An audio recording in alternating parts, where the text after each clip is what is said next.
एक पंडित जी भोजन करने बैठे तो सामने थाली पंडितानी ने दाल चावल साग रोटी रखी होगी, अचार वगैरह। पंडित जी भोजन करने बैठे कि तभी कोई द्वार पे भिक्षुक आ गया। भिक्षाम देही, हे भैया मैं बड़ा भूखा हूं, कुछ भोजन मिल जाए। पंडित जी भोजन करने ही बैठे हैं, सामने थाली है और द्वार पे कोई भूखा आ गया। पंडित जी ने सा सम्मान बुलाया, आओ आओ आओ भैया आओ। आसन लगाई और भोजन अपनी वाली थाली पंडित जी ने उन्हें दे दिया। और पंडितानी जी ने जो भोजन बनाया था वो जरा सा ही था, क्योंकि घर में कुछ था नहीं, जितना था उसने बनाया। थोड़ी सी दाल थी, आज दाल बनी, साग थी, चावल जो था भिक्षा में उसे मिला। ब्राह्मण थे, भिक्षा मांग कर लाते और जो मिलता खाते। तो आज उनका भोजन जरा कम था, पंडितानी के लिए जरा सा अंदर था।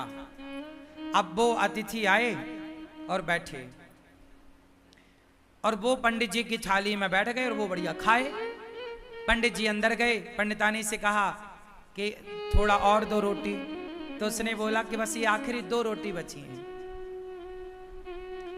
जब पंडितानी ने कहा कि आखिरी 2 रोटी बची हैं, तो वो जो बाहर बैठा खाने वाला अतिथि था उसने सुन लिया कि अब बस इनके पास 2 रोटी बची हैं।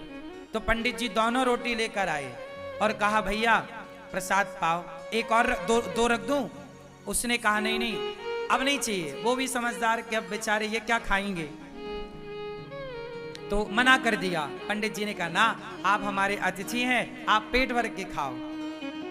अच्छा बोले आपकी इच्छा है तो एक रख दो। तो एक रोटी रख दी गई और एक रोटी बची। अब वो अतिथि तो बढ़िया दाल चावल सब्जी रोटी खाकर 5 रोटी खाकर खुश था। पंडित जी की थाली में पंडितानी जी ने 4 रोटी रखी थी फर्स्ट में, 5 रोटी एक और मिल गई। 5 रोटी खा के उसका बढ़िया पेट भर गया, वो चला गया। अब दोनों पंडित पंडितानी बचे तो पूरे बर्तन लाके बाहर रखे और थाली लगाई 2। अब 2 थाली लगी हैं, पीछे की बची हुई जरा सी साग। अब आप जानते हैं दाल बची तो क्या बची होगी, जरा कटोरी आधी कटोरी। अब उसमें दोनों लोगों ने थाली अपनी पंडित पंडितानी ने तैयार करी और रोटी थी 1।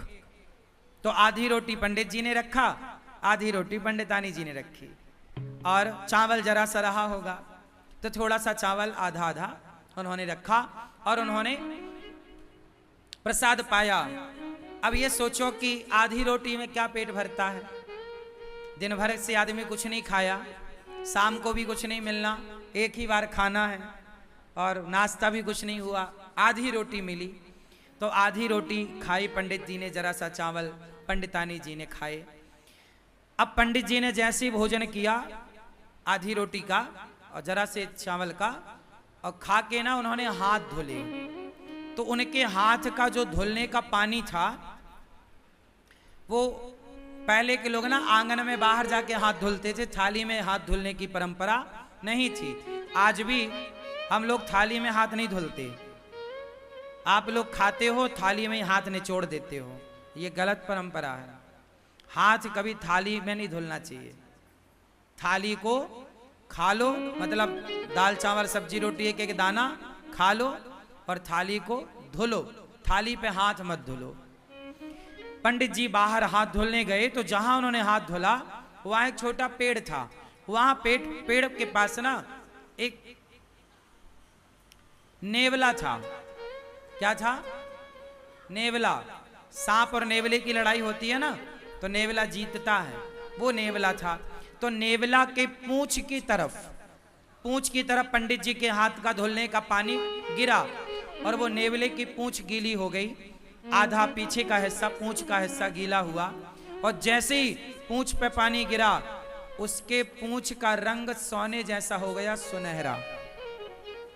नेवले ने पूंछ देखी, पंडित जी से बात करी, पंडित जी आपने पानी डाला तो मेरा देखो ये रंग सुनहरा हो गया, सोने जैसा, मेरी पूंछ सोने जैसी हो गई। आप एक काम करो, मेरे पूरे शरीर में पानी डाल दो, मैं सुंदर हो जाऊंगा। पंडित जी बोले मैंने तो अपना हाथ धुल लिया। नेवले ने कहा महाराज ये बताओ कि आपके पानी डालने से मेरा ये शरीर का रंग कैसे बदल गया, सुनहरा हो गया, सोने के कलर का।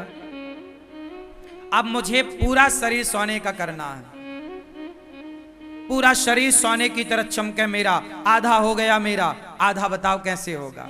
कल मैं आऊं, आप मेरे ऊपर फिर हाथ धुल देना। पंडित जी बोले नहीं, अब तुम जाओ धर्मराज युधिष्ठिर के राज्य में।